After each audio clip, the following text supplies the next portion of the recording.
Bismillahirrahmanirrahim.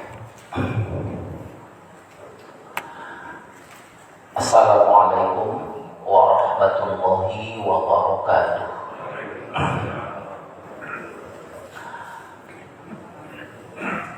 Alhamdulillahilladzi anzala as-sakinata fi qulubil mu'minin liyazdadu imanan ma'a imanihim.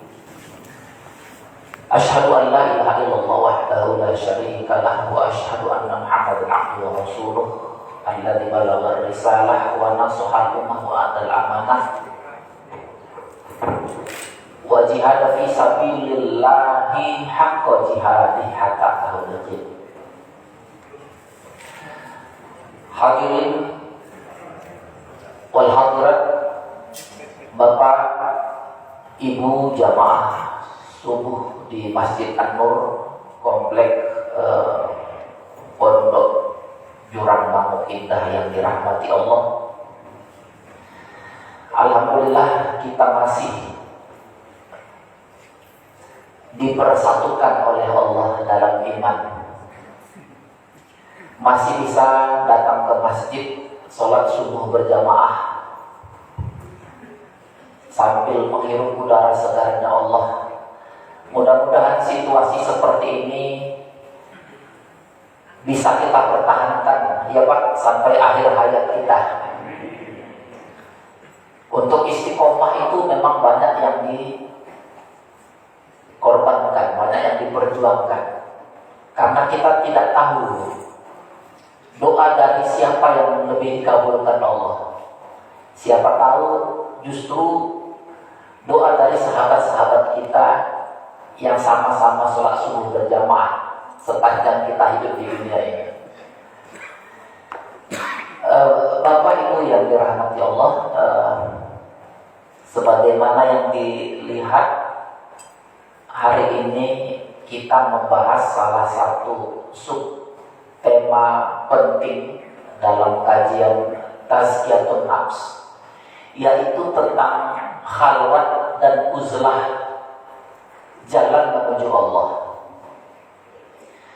Kenapa saya buat judul khalwat dan uzlah jalan menuju Allah? Karena memang jalan menuju Allah itu banyak.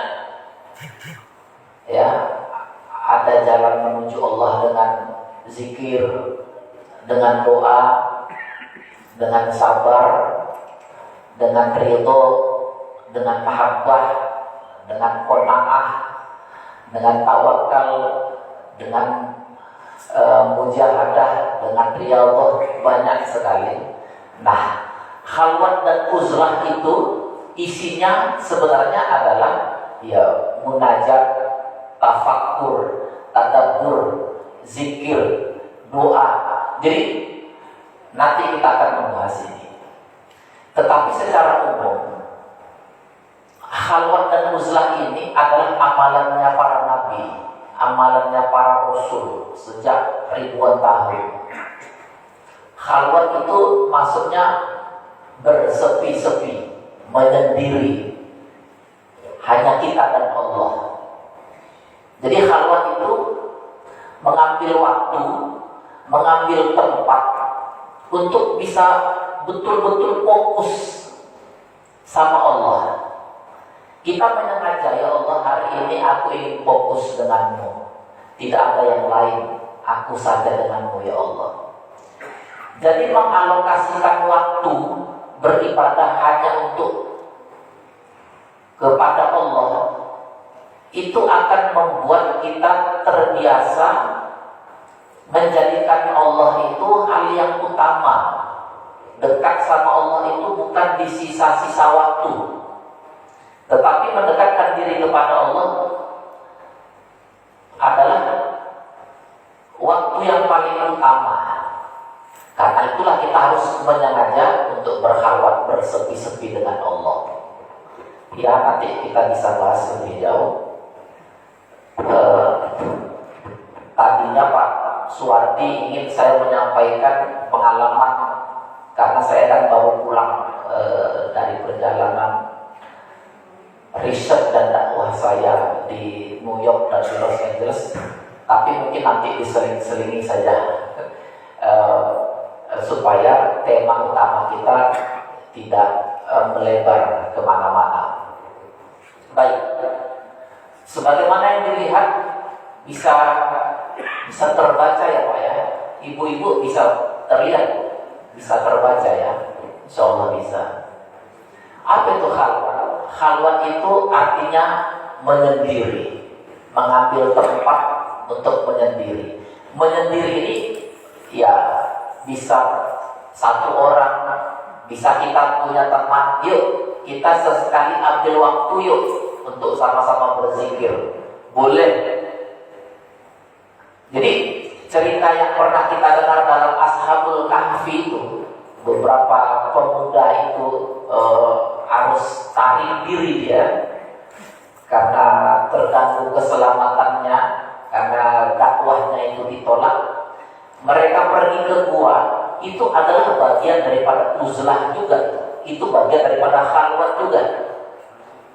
Ya, tarik diri untuk apa? Untuk merenungi, untuk bertafakur apa yang mau dilakukan. Nah, para kekasih Allah juga mengadopsi apa yang dilakukan oleh Rasulullah SAW saat beliau tarik diri dari komunitas sesaat, pergi ke Gua Hira untuk bertahanus, untuk sungguh-sungguh fokus hanya Dia dan Allah. Itulah khalwat itu.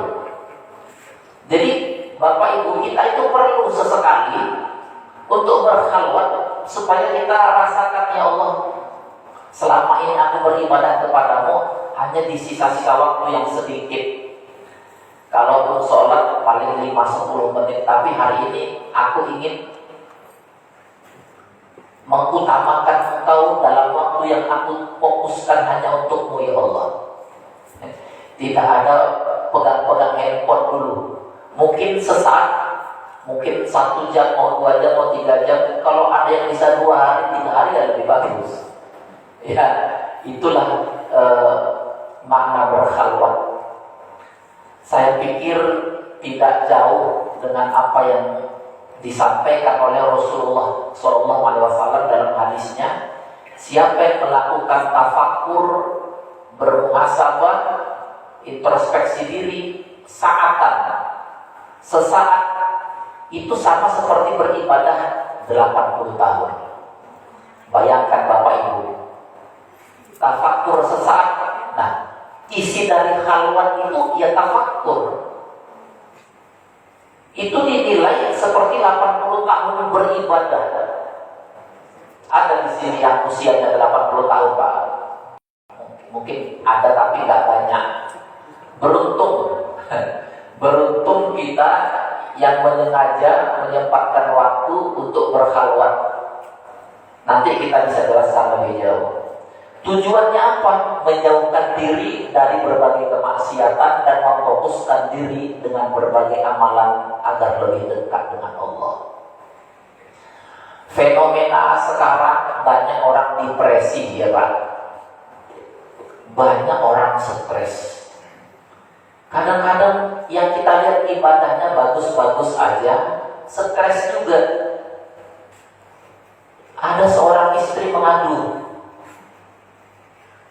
Ustaz, suami saya ibadahnya bagus, zikirnya juga bagus, tapi kok sama saya itu kasar, kata-katanya kotor, nama-nama binatang keluar, kadang-kadang main jambak, main seret. Itu yang ibadahnya bagus, yang zikirnya bagus. Itu bisa terjadi sama siapa saja Pak. Yang bagus ibadahnya saja bisa seperti itu, gimana kita yang ibadahnya gak bagus? Maka saya pikir jangan-jangan ini ibadahnya ini seolah-olah dia sudah cukup dengan ibadahnya, saya sudah dijamin dengan ibadah saya, mau perilaku saya sama istri seperti apa, sama anak seperti apa, itu gak penting. Yang penting ibadah saya jalan. Salah. Mungkin ini gak pernah berkhalwat ini. Jadi orang yang gak pernah berkhalwat itu merasa saya kan sudah beribadah, apalagi kenyataannya ibadah tidak bisa dijadikan jaminan. Apa Pak yang menjamin kita? Bu, yang menjamin kita siapa? Yang menjamin kita Allah. Ibadah kita kalau sombong untuk apa? Ibadah kita kalau kita sok suci untuk apa? Allah kan berfirman, a'udzubillahi minasyaitonirrajim, fala tuzakku anfusakum. Jangan sok suci dengan ibadahmu itu. Wa huwa a'lamu biman ittaqa. Allah yang paling tahu siapa yang lebih dekat. Jadi momen-momen untuk berhalwat ini harus dimanfaatkan agar kita tidak stres, agar kita tidak depresi, agar kita sudah merasa cukup dengan ibadah kita. Padahal kita sendiri bisa beribadah bukan karena kita. Kita bisa beribadah karena Allah yang meringankan langkah kita, meringankan hati kita untuk beribadah. Itu penting. Kalau tidak begitu cara pandangnya, nanti kita melihat orang yang kita lihat ibadahnya biasa-biasa. Kamu ibadahmu baru berapa?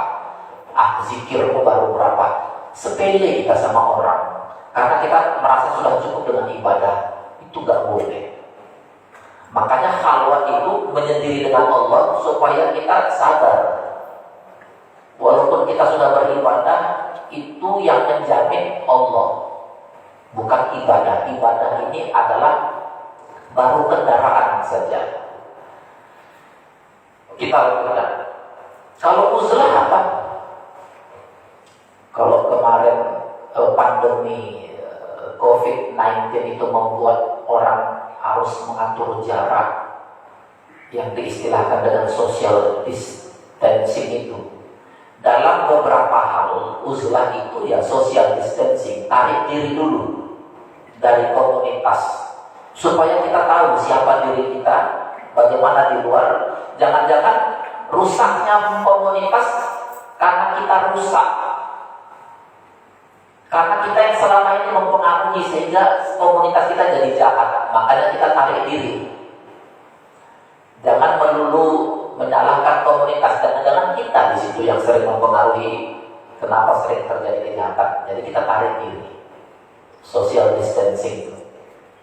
Karena dengan kita tarik diri, disitulah sebagaimana Rasulullah tarik diri sesaat dari komunitas, pergi ke gua Hira, bertamus, mengajar. Kita juga perlu begitu. Coba satu hari kita katakan kepada Allah, ya Allah, satu hari ini saya tidak akan pegang handphone dulu. Saya mau baca Quran berapa juz, saya mau fokus kepada Engkau ya Allah. Kalau memang yang tidak sangat aktif, yang bisa meletakkan handphone sehari, coba diusahakan. Ya, kalau memang hari itu kita yakinkan kita bisa fokus menggunakan waktu kita khusus untuk Allah, lakukan itu. Jangan selama ini merasa cukup dengan ibadah yang dilakukan. Saya ingin mengambil contoh begini Pak. Karena ada orang mengatakan begini, sekarang kan dunianya sudah modern Ustaz. Orang itu sudah sangat sibuk. Apalagi saya yang sudah punya cucu, banyak yang bilang begitu. Ngomong cucu lah, ini itu, nyambut tamu lah, ini itu. Kan sudah sholat 5 waktu, untuk apa lagi? Khusus untuk Allah, ngapain? Yang penting kita bekerja diniatkan untuk Allah, kan sudah cukup. Khalwat dan uzlah ini amalannya para nabi, para rasul, orang-orang soleh. Jadi kalau kata mereka bagus, kita lakukan dulu. Sama seorang dokter yang mengatakan, Bapak Ibu, setelah saya mendiagnosis penyakit Bapak Ibu, ini ada beberapa makanan yang belum boleh dimakan. Didaftarlah, ini jangan dimakan, ini jangan dimakan, ini jangan dimakan. Kira-kira ibu-ibu kalau dibilang dokter yang ahli seperti itu, patuh nggak sama dokter? Harus patuh. Lah kalau ini ada seorang yang soleh, mursyid, sangat cinta kepada Allah, menyuruh kita begini begitu, dia patuh. Seorang pasien nggak bisa bilang, dokter kok melarang-larang saya makan makan ini. Mana ayatnya dalam Quran? Kan nggak dilarang, kan ini halal, kok dokter melarang. Jangan bilang begitu. Itu larangan sesaat untuk kesehatan. Nah, khalwat dan uzlah ini intinya adalah man lam yaduk lam ya'rif, yang nggak pernah merasakan, yang nggak pernah tahu. Tahunya dia, aku kan sudah beribadah, apalagi ya beribadah, tapi masih kasar sama istri, sama anak, nggak bisa mengendalikan emosi. Untuk apa ibadah begitu? Untuk apa kita zikir-zikir, tapi istri kita nggak aman dengan kita, kecewa, merasa disepelekan? Kan banyak itu istri kita saja yang mungkin nggak terbuka dia sama kita, padahal dalam hatinya, ya Allah, aku kok dikasih suami yang kayak gini. Makanya ada momentum untuk kita berkhawat dan beruzlah, ukur diri. Kalau kita ingin mengetahui bentuk Masjid An-Nur ini, enaknya mengetahui bentuk masjid ini saat kita di dalam masjid apa di luar, Pak? Gimana Bu? Saat kita di luar apa di dalam, Bu? Kalau kita mengetahui bentuk masjid ini keseluruhan, saat kita di luar. Nah, mengetahui diri kita di tengah-tengah komunitas, kita tarik diri dulu. Jangan-jangan selama ini orang terpengaruh dengan omongan kita, yang kita suka pamer, ria. Orang lain jadi ikut-ikut ria gara-gara kita pancing-pancing. Ada itu kita kadang keasikan cerita, oh anak saya berprestasi, ini itu semua diceritakan. Dia nggak tahu yang diajak cerita belum dikasih Allah keturunan. Sampai di rumah ibu tadi yang nggak dikasih keturunan nangis dia dalam kamar, ya Allah, enaknya si ibu itu ya punya anak berprestasi, hari ini kok belum kasih aku anak. Menangis dia gara-gara omongan kita tadi. Karena kita suka pamer sum'ah supaya dipuji, kita ceritakan semua prestasi-prestasi anak kita. Ya, kadang-kadang kan kita nggak sadar begitu. Kalau kita terlalu banyak kumpul-kumpul itu yang nggak jelas apa yang dibicarakan, membuat kita sering munafik. Kenapa? Kita mengiyakan aja pendapat kawan kita. Kalau mau kita tolak, kita segan lah, nggak enak lah. Kita senangkan dia dengan mengiyakan. Pernah nggak terjadi begitu, Pak? Makanya hati-hati, nggak selalu sering kumpul-kumpul tapi omongannya nggak jelas untuk apa. Ketika Rasulullah didatangi sahabat sering-sering, didatangi Abu Hurairah, terlalu sedikit datang kata Rasulullah, supaya cinta kita bertambah, sesekali atur jarak. Dengan mengatur jarak, nanti kita akan saling lebih mencintai. Itulah pentingnya uzlah. Dengan berkhalwat, menyepi, untuk fokus sama Allah, Allah akan tunjukkan dalam ayatnya itu, nahnu awliyaukum fil hayatid dunya wa fil akhirah. Apa itu artinya, Pak? Nahnu awliyaukum fil hayatid dunya wa fil akhirah. Itu Allah yang menjamin. Kalau kau datang kepadaku, fokus untukku, memang aku ini sahabatmu, aku ini wakilmu, nahnu awliyaukum, aku ini pendampingmu. Kalau Allah sudah mengatakan begitu, apa yang kita khawatirkan lagi dalam hidup ini? Ya. Mohon maaf, kunjungan saya kemarin ke New York itu menyisakan cerita yang banyak, ada plus minusnya. Amerika yang katanya negara kaya, tapi di mana-mana banyak homeless, di mana-mana orang pasang tenda, nggak punya rumah, banyak di sana.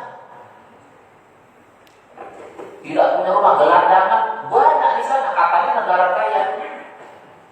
Orang stres yang katanya sukses urusan dunia, banyak itu ngomong sendiri di sudut-sudut tempat itu. Orang Amerika stres, depresi. Bersyukur kita yang punya keimanan ini. Mudah-mudahan iman itu membuat kita tidak begitu stres lah, tidak terlalu khawatir. Kalau di sana kan time is money itu betul-betul dipraktekkan. Waktu adalah uang. Saya bertemu dengan orang Indonesia namanya Pak Ahyar, sudah 45 tahun di New York, 45 tahun. Tinggalnya di kawasan elit. Jadi di tengah-tengah kota New York itu ada namanya Roosevelt Island. Jadi ada pulau di tengah-tengah kota New York. Saya ke sana itu harus pakai cable car, harus pakai kereta gantung itu.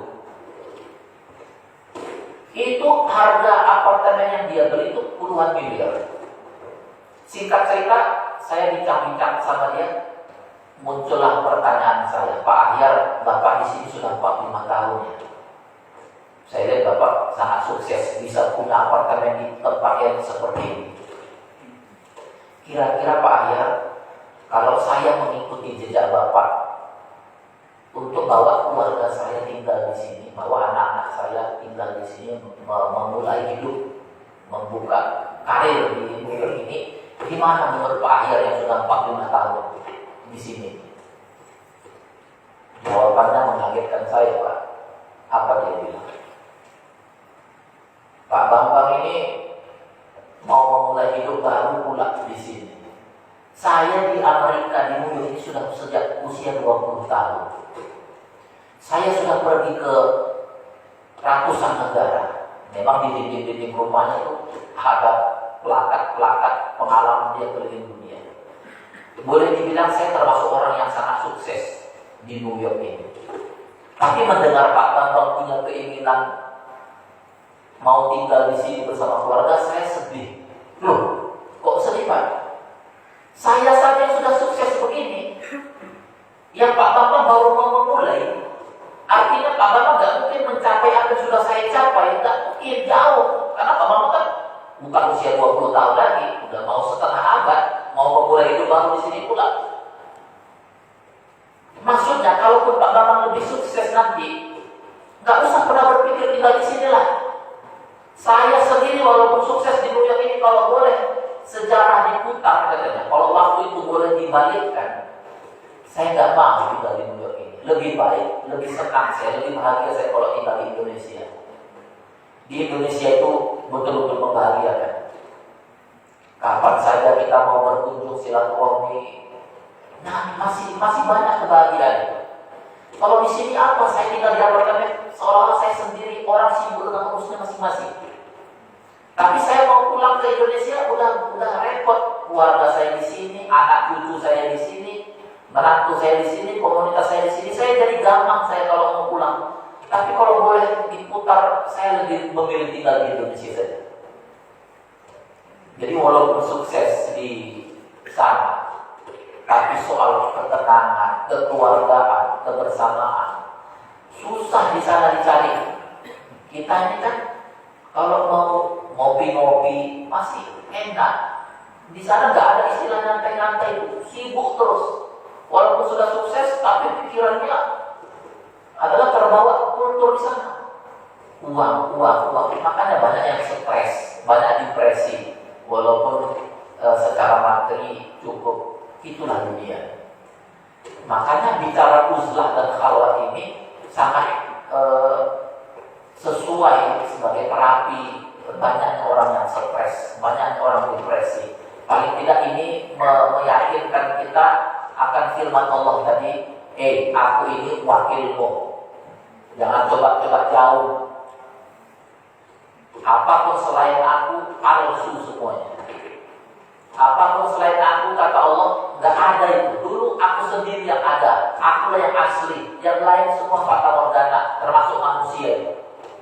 Manusia itu kan sudah dihidupkan, awalnya kan nggak ada, dihidupkan, tumbuh dia, punya pasangan dia, punya kendaraan dia, punya anak-anak dia, udah. Pikirannya hanya ke situ.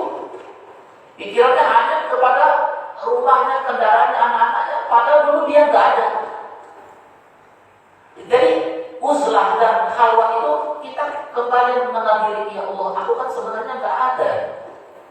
Tapi kok kenapa aku keluar dari garis yang kau tentukan, ya Allah? Aku padahal palsu. Aku ini dulu nggak ada. Aku ini butuh pencipta sehingga aku menjadi ada. Kalau kau tidak ciptakan, aku nggak ada. Beda dengan engkau, ya Allah. Engkau nggak butuh pencipta. kok memang sudah ada. Jadi munajat-munajat seperti itu menyadarkan diri bahwa kita ini kafir, kita ini tidak ada apa-apa. Bisa beribadah itu karena Allah yang menggerakkan kita beribadah. Apa yang kita sombongkan? Kira-kira munajat-munajat seperti ini yang penting untuk kita lakukan saat kita berkhawat maupun beruzlah. Uzlah menghindarkan diri dari perbuatan tercela, sedangkan hakikatnya menggantikan sifat yang tercela diisi sifat yang terpuji. Ya, jadi bukan soal tempat dimanapun kita, tempatnya mau kita tinggal dimanapun, yang penting sifat-sifat yang buruk itu dikuras. Ya, masih banyak beribadah, tapi di sini masih menyimpan enggan memaafkan kesalahan orang. Bahaya. Susah sekali sih memaafkan kesalahan orang. Emang kita udah bersih-bersih apa? Belum tentu juga. Jadi munajat, ya Allah, aku sudah maafkan kesalahan saudaraku, karena itu maafkan aku. Baru pantas kita minta ampun sama Allah kalau kita sudah maafkan kesalahan orang. Buang itu keirian, kedengkian, buang itu. Itulah yang uzlah. Mudah-mudahan kita dipilih oleh Allah termasuk hamba-hambanya yang memang menyempatkan diri sesekali untuk bersama Allah. Siapkan waktu supaya kita rasakan, ya Allah, selama ini aku menghadap Kau di sisa-sisa waktuku yang sedikit, tapi hari ini aku ingin fokus kepada. Para kekasih Allah kan sering mengatakan begitu, ya Allah, aku ingin berdua saja denganmu, ya Allah. Biarkan aku saja berdua denganmu saat hamba-hambamu yang lain matanya lelap tertidur. Jangan Engkau halangi indahnya wajahmu, aku ingin memandang wajahmu. Biar Kau tutup jendela-jendela dan pintu-pintu agar aku bisa berasik masyhur denganmu, ya Allah. Kalau sudah sampai di level ini, ya, dan Allah itu tidak mungkin berkhianat ketika mencintai kita. Cinta Allah itu cinta yang abadi dan asli. Cinta makhluk itu yang sering kita dikhianati. Tapi kalau sama Allah kita jatuh cinta, apa mungkin Allah berkhianat? Tidak mungkin, kita yang sering berkhianat.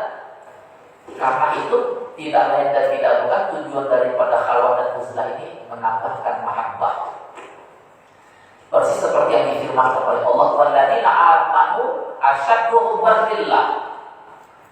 Orang yang mengaku beriman sangat besar dan bertumbuh-tumbuh terus cintanya kepada Allah. Kalau kita belajar balaghah, di balik ini firman Allah ini mengerikan. Coba kita belajar balaghah, Bu. Misalnya ada ayat walladzina amanu asyaddu hubban fillah. Yang mengaku beriman pasti bertambah-tambah besar cintanya kepada Allah. Coba kita balik. Berarti orang yang tidak bertambah-tambah cintanya kepada Allah itu bukan orang yang beriman. Hati-hati. Pertanyaannya, kita usia terus bertambah-tambah, khusyuk kita bertambah-tambah apa enggak? Usia bertambah di awal 2022 ini, kecintaan kita sama Allah bertambah-tambah apa enggak? Kalau enggak, berarti bukan beriman kita. Makanya mudah kita tergelincir. Ya, mudah sekali kita jatuh. Kenapa? Jarang kita memfokuskan diri sama Allah. Waktu yang terbaik itu ya sepertiga malam itu. Wa minal laili fatahajjad bihi nafilatan lak asa ayyab'atha rabbuka maqaman mahmuda. Itu janji Allah.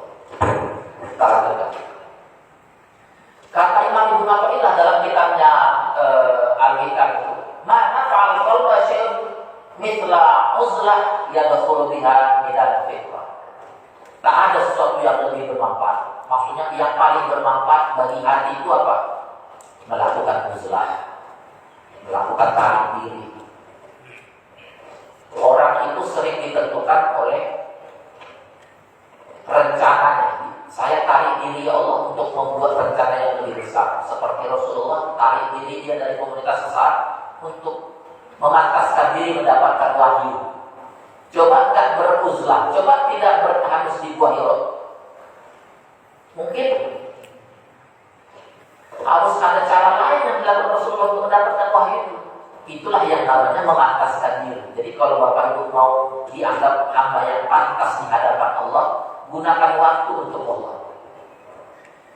Sebab dengan memasuki uzlah, alam pikiran kita menjadi lapang, menjadi tenang, menjadi lebih mantap, spiritualitasnya jadi matang.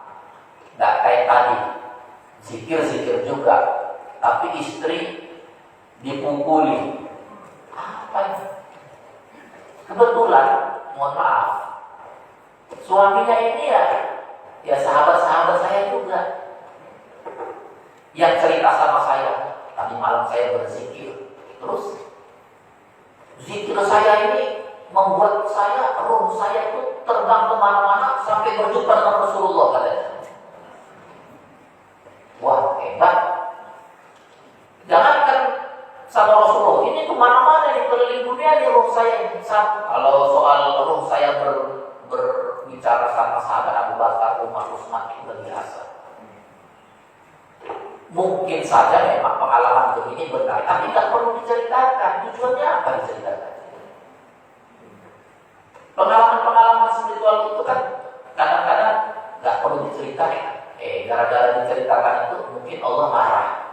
Allah tunjukkan bagaimana perilaku dia sama istrinya itu, yang seperti saya katakan. Jadi jangan sombong dengan ibadah, jangan merasa paling suci dengan ibadah kita. Yang menjamin kita Allah, itu aja. Sedikit pun ibadah kita boleh jadi dinilai oleh Allah besar. Kenapa? Karena dalam ibadah itu kita lebih tawadhu, dalam ibadah itu kita lebih khusyuk daripada kita banyak-banyak ibadah. Tapi ada kesombongan di situ, murka yang datang. Makanya obatnya adalah uzlah, tarik diri sebentar untuk bertafakur. Kita lanjutkan. Di samping Ashabul Kahfi, nabi-nabi yang lain, Nabi Musa, Nabi Ibrahim, Rasulullah itu kan melakukan uzlah juga. Nah, dalam Quran surat Maryam ayat 48 itu ada disebutkan di situ. Kemudian Nabi Ibrahim memilih untuk menjauhkan diri atau uzlah agar terhindar dari kejahatan mereka. Tadi imam kita ya luar biasa tadi, itu kan ada membaca doa Nabi Ibrahim. Tarik diri dia dari Nabi Ismail, padahal Ismailnya kan baru lahir. Ingat gak ceritanya Pak? Bayi Ismail baru lahir, ini ceritanya. Yang baru lahir, anak yang dirindu-rindukan, itu pun harus uzlah dia, tarik diri. Supaya apa? Supaya Ismail ini pantas menjadi manusia. Makanya dipilih Allah menjadi nabi juga. Kalaulah dimanja-manja, disayang-sayang, tidak menuruti perintah Allah, tidak ditinggalkan, belum tentu Ismail ini jadi nabi. Kenapa? Dengan uzlah itu Allah pantaskan putranya itu menjadi nabi dan menjadi kakeknya Rasulullah. Kan keturunannya dari Ibrahim Ismail, betul gak? Kalau enggak, lain ceritanya. Itu aja uzlah. Jadi uzlah itu tarik diri. Banyak yang membuat diri kita ini terhijab, terjebak, terikat, ya, dengan kecintaan kita yang begitu besar kepada dunia ini. Jadi inti daripada uzlah itu tarik diri. Makanya tadi imam kita baca dari doa Nabi Ibrahim, Rabbana inni as'altu min dzurriyyati biwadin ghairi zar'in 'inda baitikal muharram. Kan gitu. Rabbana yuqimus shalah faj'al afidatan minan nasi tahwi ilaihim warzuqhum minat thamarat la'allahum yashkurun. Ya Allah, aku titipkan keluargaku, anakku di tempat di rumahmu yang tandus. Itu dia tarik diri, yaitu uzlah juga. Persoalannya kita kapan kita mau melakukan uzlah tarik diri sesaat untuk sungguh-sungguh sama Allah. Dalam manasik haji ataupun umroh, saya juga selalu katakan kepada calon jemaah, Bapak Ibu yang mau berangkat ke Baitullah, lepaskan segala yang terasa mengikat di dunia ini. Pandang itu wajah anak satu-satu. Karena Bapak Ibu mau berangkat ke Makkah, mengerjakan haji atau umroh, pandang itu wajahnya seolah-olah itu perjumpaan terakhir. Karena inti daripada tauhid itu adalah melepaskan segala yang mengikat. Lepaskan. Seolah-olah rumah yang mau kita tinggalkan untuk ke Makkah itu adalah gak balik lagi kita ke situ. Anak-anak yang kita pandangi wajah kita fokus beribadah sama Allah.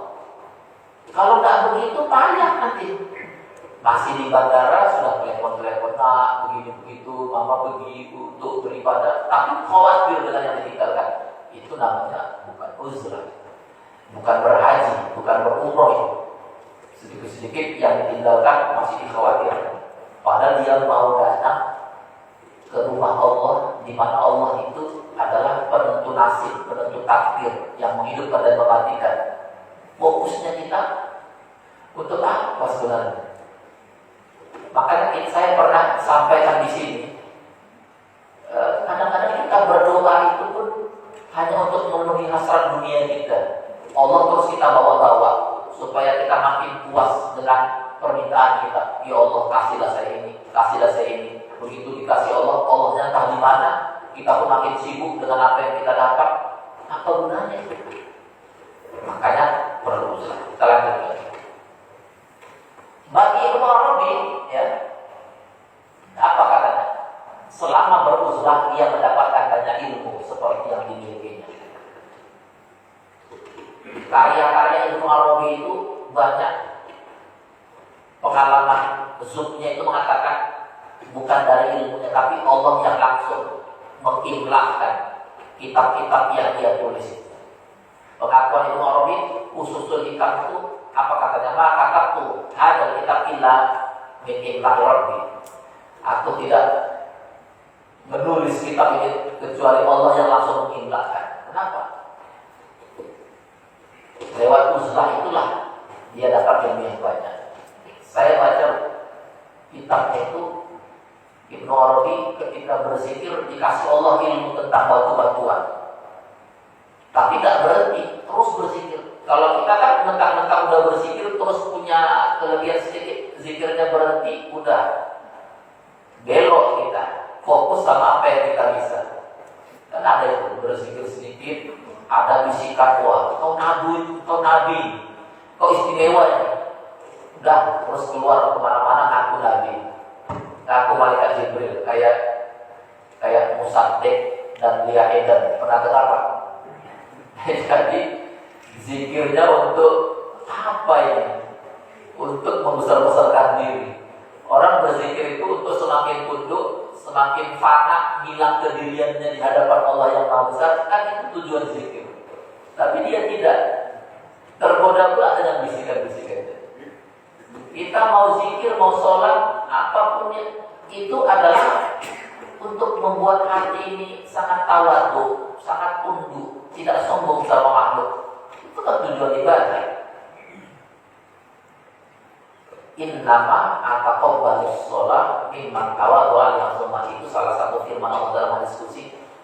Hamba-hambaku, aku ini hanya menerima sholat dari hamba-hambaku yang punya rasa ketundukan, ketawaduan, tidak sombong kepada makhluk. Nah, itulah keistimewaan Ibnu Arabi. Kenapa? Karena dia beruzlah. Akhirnya Allah tunjukkan kasih sayangnya dengan memberikan dia ilmu yang banyak. Ibnu Athaillah, apa katanya tentang pentingnya uzlah? Kalau mau uzlah, ya uzlah fokus. Ini kadang-kadang uzlah tapi cinta dunianya masih kuat. Terus katanya begini, sindirannya bukan sindiran ini, udah langsung aja nih. Bagaimana mungkin hati seorang dapat terang dan bersih dari noda bila bayangan dunia masih memantul dari lensa hatinya?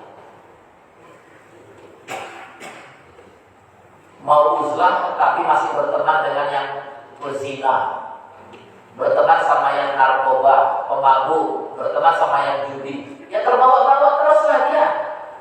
Kan gak mungkin itu.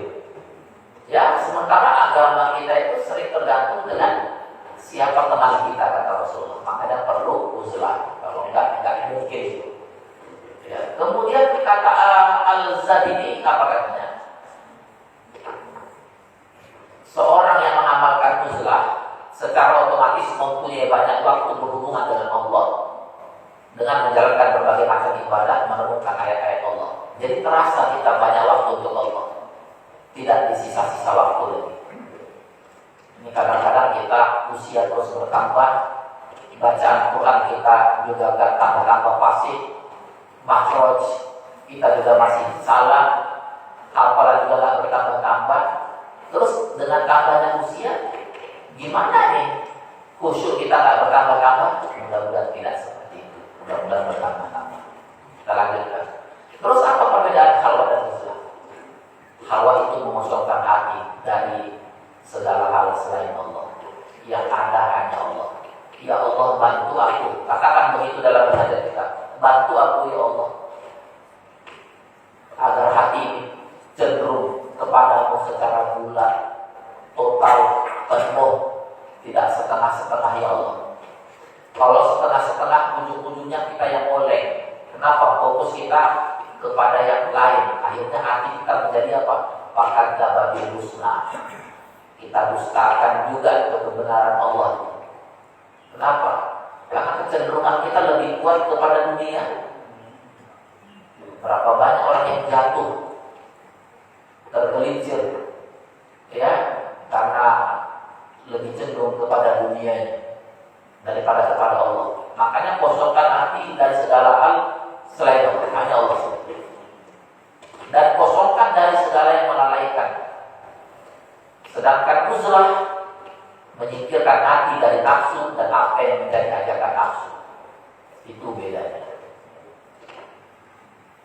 Makanya manfaatnya usaha itu banyak. Seperti saya katakan di awal tadi, bapak ibu menjadi lebih sabar. Sementara dalam hadis Rasulullah itu disebutkan iman itu dua. Sabar adalah 50%, syukur 50%. Kalau baru sabar saja baru 50% imannya.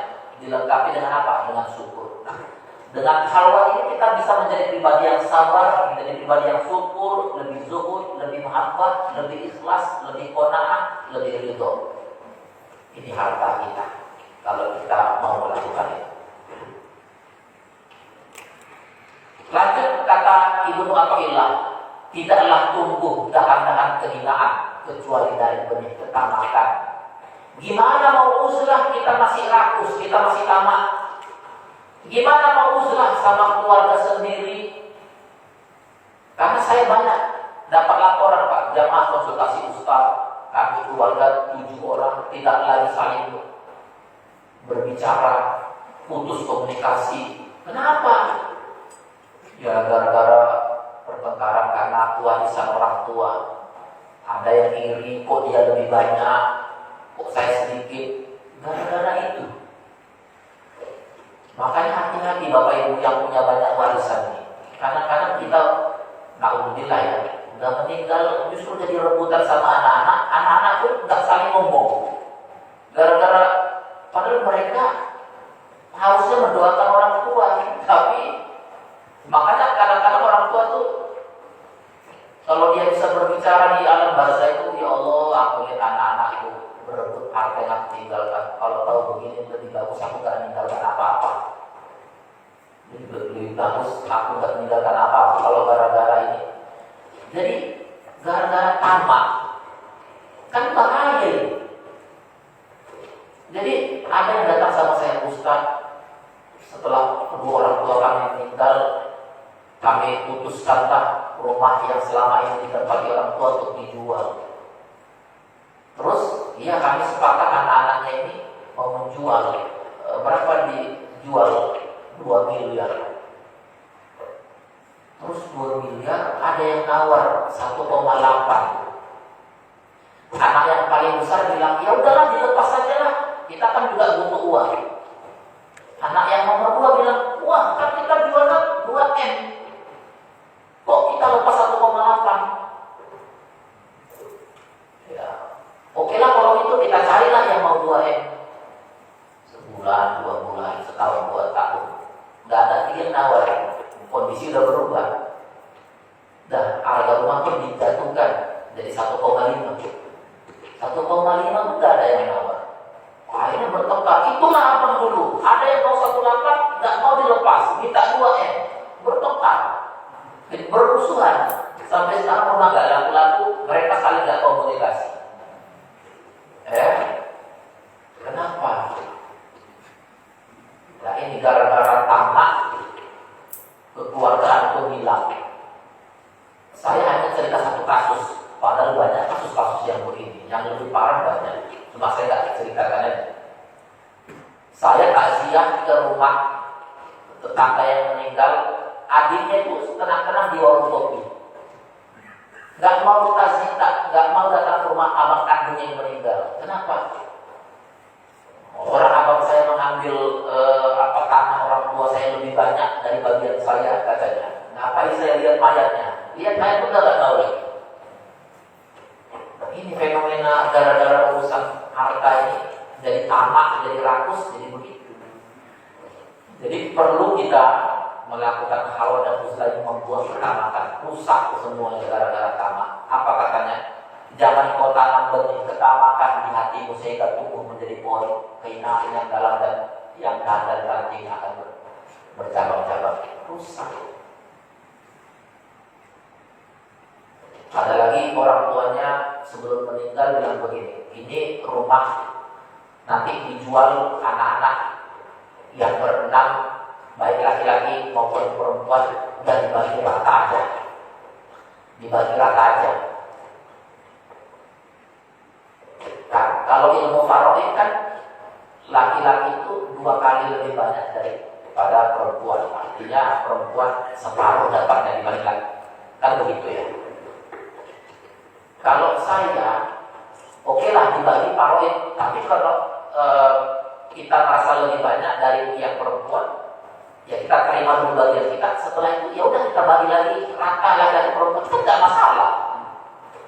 Ini kadang-kadang sama keluarga iri-iri yang enak kali dia ini, karena kita sendiri adalah rakus juga.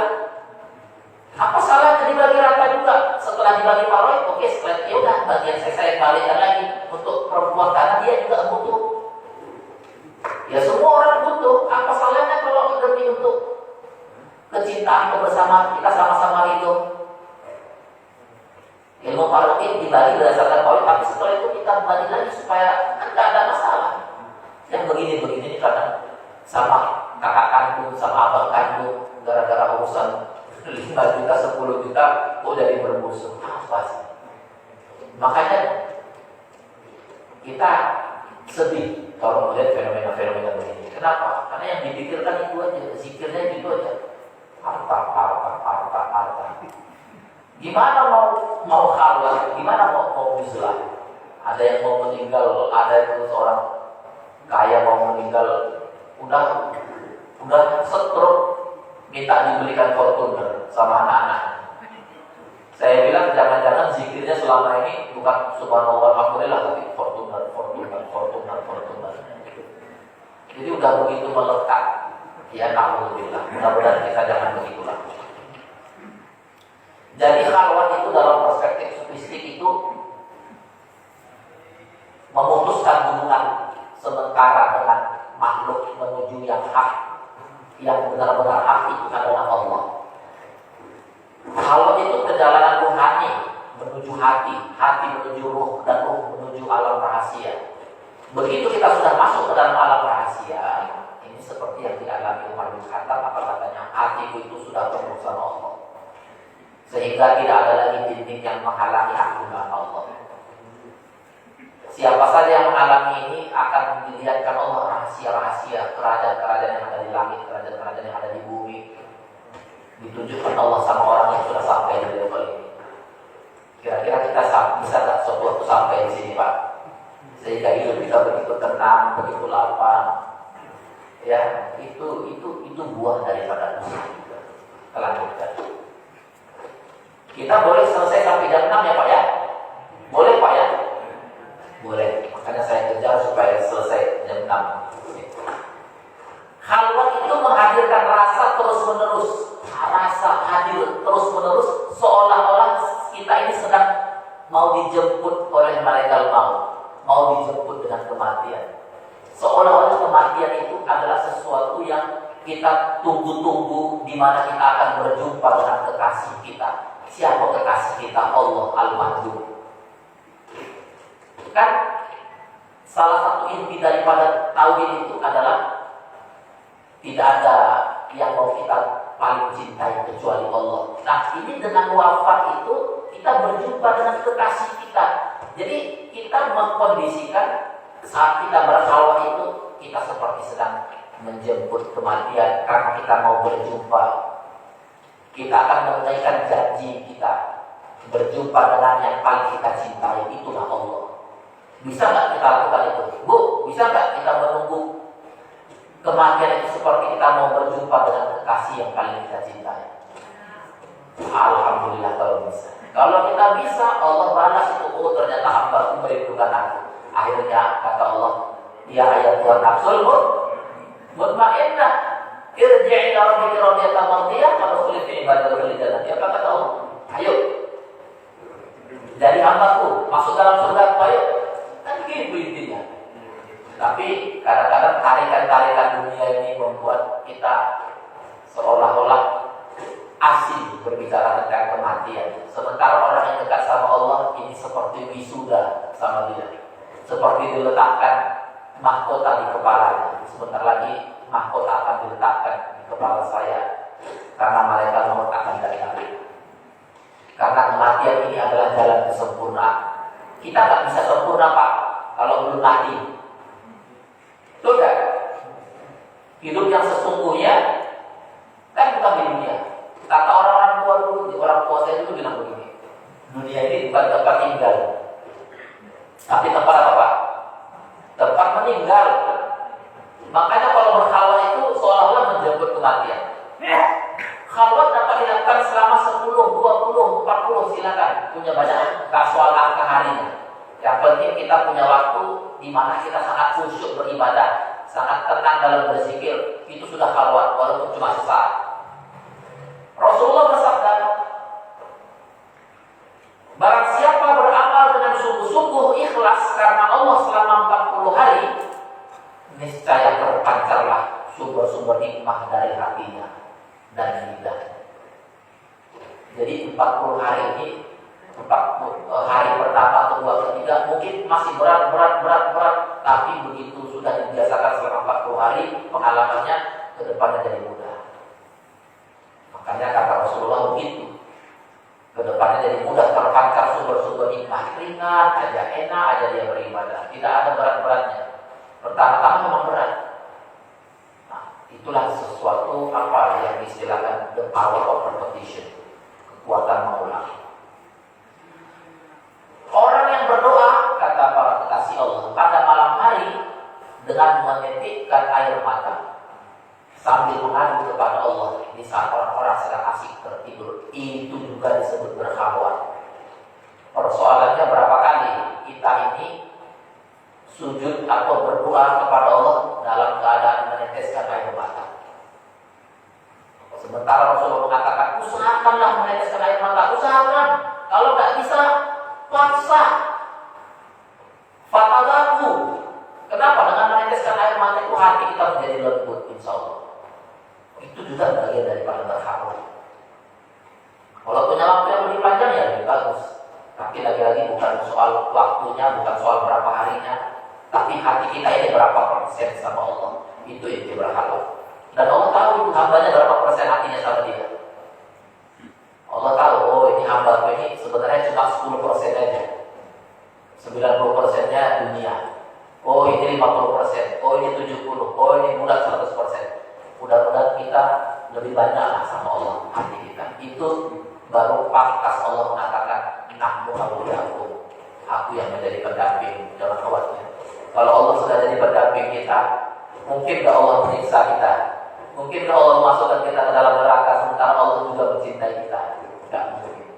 Jadi khalwat dan uzlah ini adalah kita ingin mengambil tempat supaya kita pantas mendapatkan kasih sayang Allah.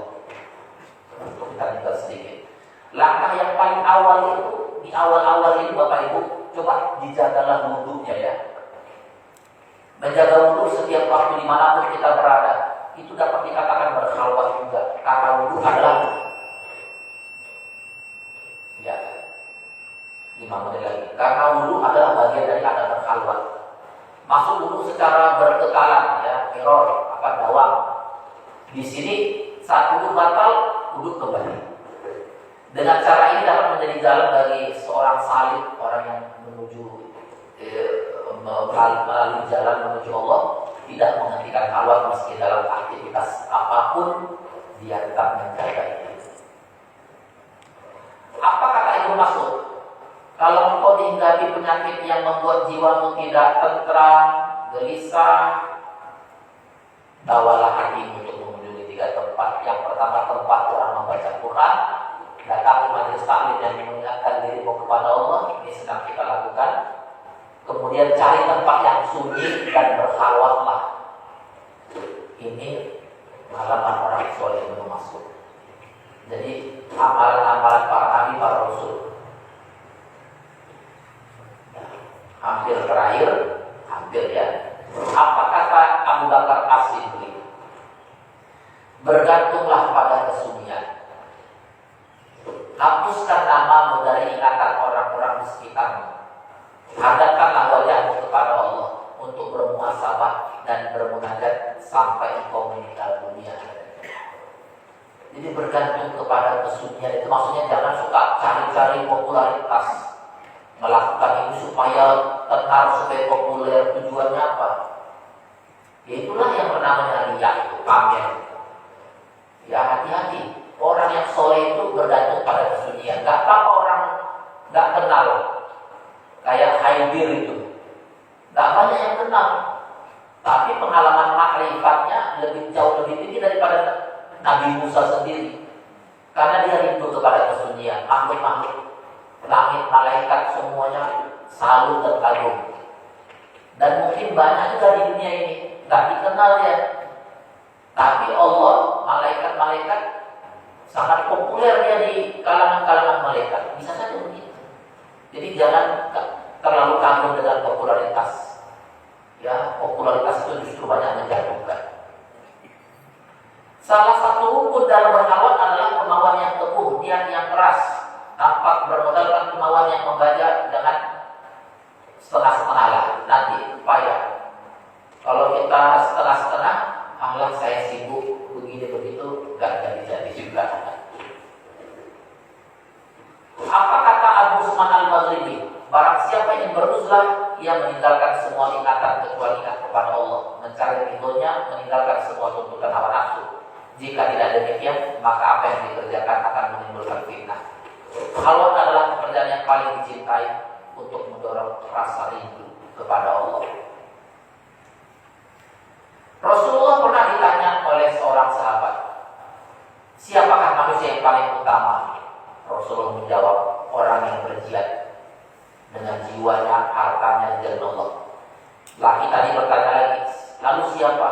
Lalu orang yang menghasilkan diri demi untuk rohnya dan menjauhkan diri dari keburukan masyarakat. Jadi dalil tentang usaha dan khalwat itu banyak sekali. Saya tidak menyampaikan semuanya. Dan orang yang mau berkhalwat dan uzlah harus tahu betul siapa tantangannya, ya, bagaimana menghadapi musuh-musuhnya. Itu dia. Yang pertama, dunia ini banyak orang tergelincir, terpeleset. Senjatanya adalah makhluk. Itu tadi, popularitas, kekayaan, gelar, pangkat, jabatan, dan cara melawannya adalah uzlah, supaya kita kenal diri. Kemudian setan yang terus yang tiap hari menggoda, senjatanya apa? Rasa kenyang. Senjata setan itu makan. Sehingga kalau udah rasa kenyang, bingung menyalurkan rasa kenyang tadi. Cara melawannya apa? Cara melawannya berpuasa atau rasa lapar. Nafsu senjatanya banyak tidur. Kalau terlalu banyak tidur, mikirnya pun udah nggak ini lagi, nggak jelas. Dan cara melawannya dengan bangun malam. Hawa senjatanya adalah banyak bicara dan cara melawannya dengan banyak diam. Ini kalau orang mau berkhawat, jangan banyak bicara. Kuburlah dirimu di dalam keterasingan. Maksudnya cintalah dengan keterasingan. Maksudnya nggak usah terlalu menceritakan siapa kita. Nanti bahaya. Sesungguhnya keterasingan dapat membantu seseorang untuk mendapatkan keikhlasan, supaya lebih mantap keikhlasannya. Sebaliknya, orang yang mencintai kemasyhuran, kalau dia suka popularitas kemasyhuran, akan sulit berbuat ikhlas. Jelas Pak ya? Susah kita berbuat ikhlas Pak kalau yang dicari kemasyhuran. Itu bisa terjadi sama siapa saja, bisa terjadi sama saya. Kalau saya mau mencari kemasyhuran, susah itu dipastikan untuk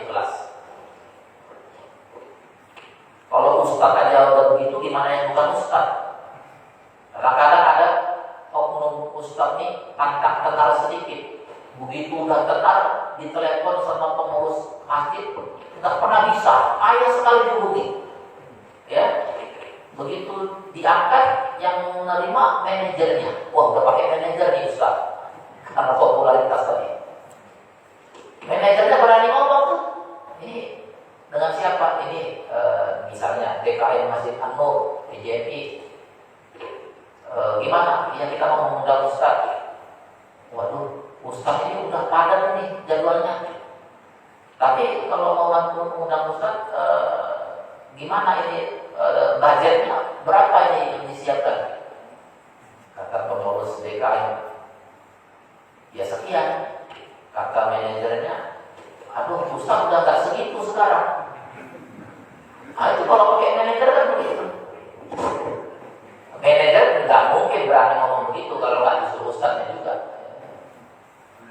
Kata manajernya begini, ya udah kalau mau pakai Ustaz nggak apa-apa, kita atur waktunya, tapi di DP dulu. Pakai DP Pak?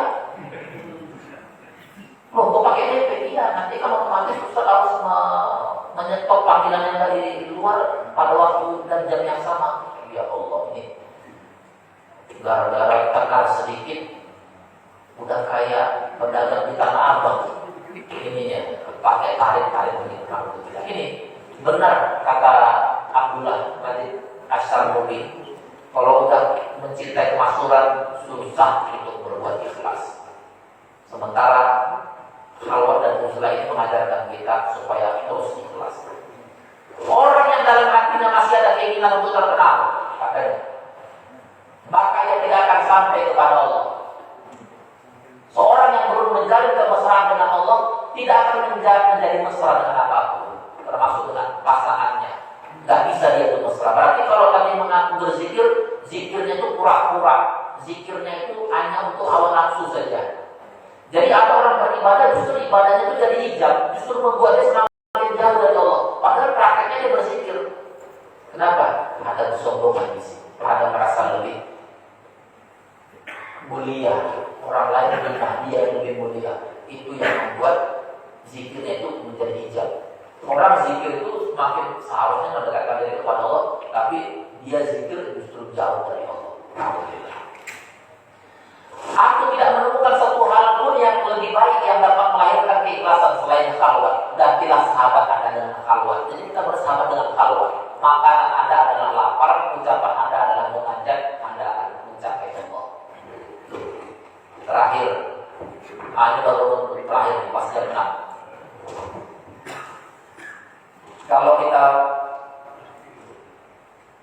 tradisikan untuk menyediakan waktu, mengalokasikan waktu untuk Allah, alangkah indahnya hidup ini. Kita fokus kepada yang benar-benar fokus. Waktu beribadah menjadi lebih banyak rasanya, bermuasalah jadi enak, bertafakur, merasakan keintiman yang luar biasa dengan Allah.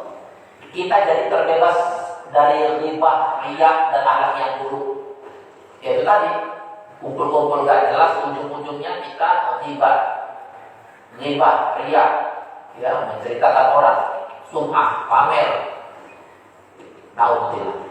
Dengan uzlah kita terbebas dari fitnah, permusuhan. Dengan uzlah kematangan spiritual kita semakin meningkat. Itu materi yang bisa saya sampaikan pada hari ini. Mudah-mudahan Bapak Ibu kita sama-sama punya niat untuk tetap istiqomah datang ke masjid, insya Allah sampai akhir hayat kita menambah guru, menambah ilmu. Orang sahabat dulu gurunya bisa sampai 1.500, satu orang gurunya bisa 1.500. Jadi kalau guru kita baru 5 orang, 6 orang masih terlalu sedikit. Belajarlah untuk terus menjadi hamba Allah yang pantas, sehingga Allah menawarkan dirinya menjadi wakil kita dan pendamping kita. Sebelum kita tutup dengan doa, mungkin ada hal-hal yang mau ditanyakan, silakan Bapak Ibu. Selanjutnya nanti kita tutup dengan doa, silakan Bapak.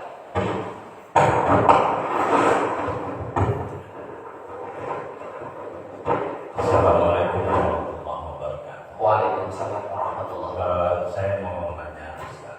Ya. Kalau ini targetnya apa sebetulnya?